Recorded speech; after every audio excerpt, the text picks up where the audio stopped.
Facebook, Google, Uber, Tinder, the iPhone, Priceline, Amazon. They have little in common except one thing. They've all changed the world in which we live. There will be new companies emerging. That's the great thing about having a product sometimes opposed to just having, you know what I'm saying, something else other than, that's tangible. So, therefore, I'm just going to give you guys just a small background of who I am, where I come from, and to where we are now, and to what you are eating, what you're eating right now, and then, take some questions and have some fun. So, once again, my name is Lamont Houston. I'm the CEO of JP's Chip and Dip Salsa. That's my brother and my role model all my life. And he's older, of course, right? I'm younger, of 4. And we're out of Cincinnati, Ohio.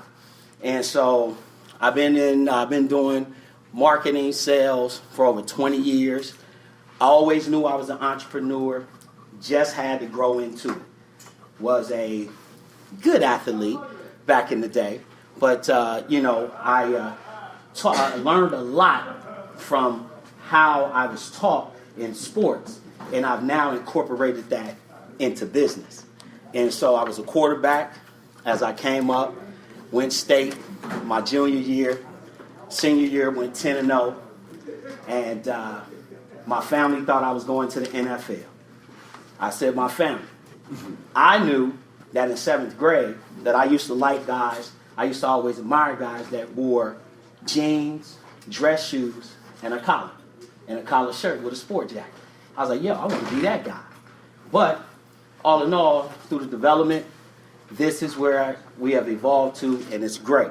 But I'm not going to bore you about my background more so than I want to definitely get into what we're here for as far as what you're eating. But I will say this. My granddad, first black man in Cincinnati to own a bowling alley, first black man to own a hotel, and first black man to actually own a row of houses on one street.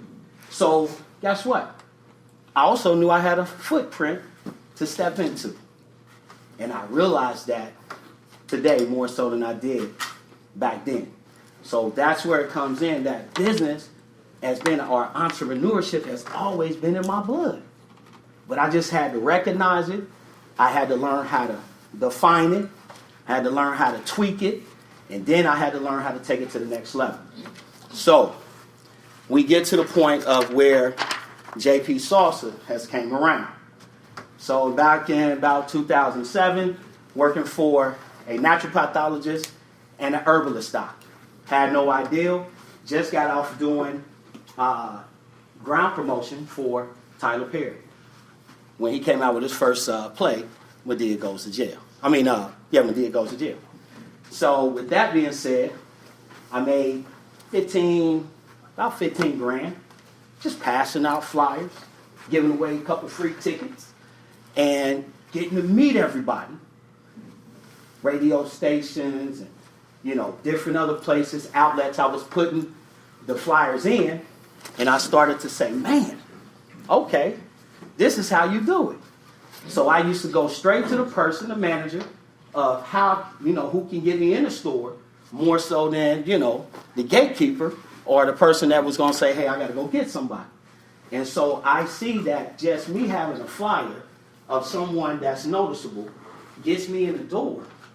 And I get to place this, and then guess what? Everybody, it treats me like I'm important, right?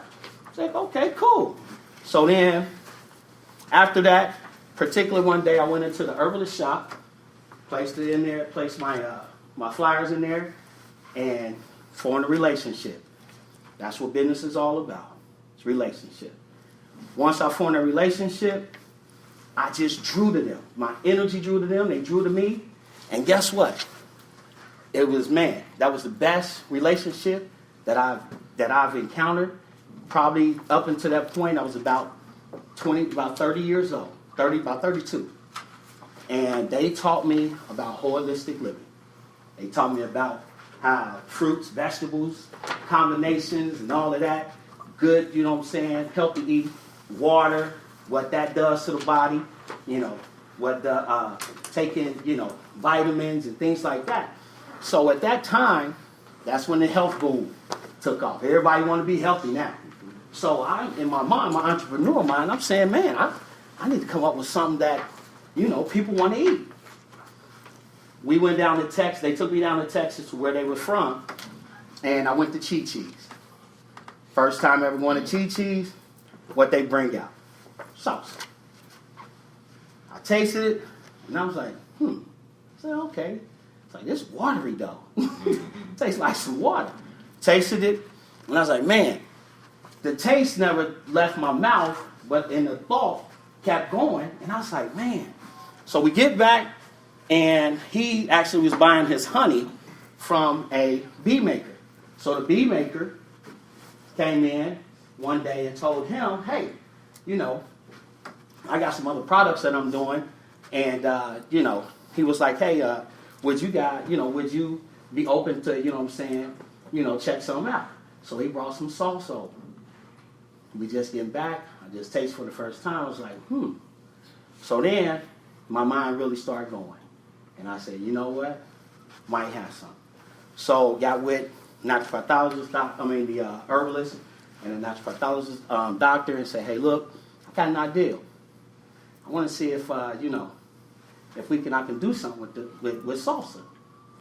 And from that, the blueberry, peach, and honey that you tasted, that's where that derived. Antioxidants, lycopene, right? So now I got something that I can I can speak, I can educate about, I can teach, okay?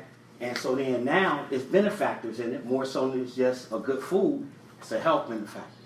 So from there, I just kept kind of, going on, test marketed in nightclubs.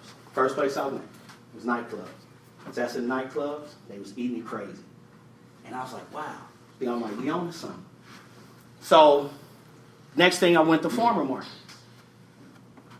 They started getting in farmer markets. But then I started to see different flavors.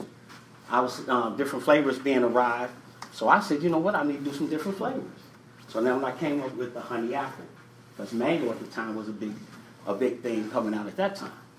So I did my honey apple. After I did my honey apple, I said, man, I got to do something other than sweet salsa. Let's go with the non-sweet, black bean and corn. So that's where that derived. So now I got 3 sauces out, testing it, everybody's liking it. But I was like, yo, this is not going to get me where I want to go. Doing it this way. So I said, let me try to see if I can get into the school system. I used to work in the school system. So I went and approached cafeteria services. And I said, you know what? If I can get in here, then I'm able to what? Expand my brand, grow my brand, expand my brand. Then I got what? I grow my clientele. So that's where we really started. Boom. 2013, I LLC'd the company.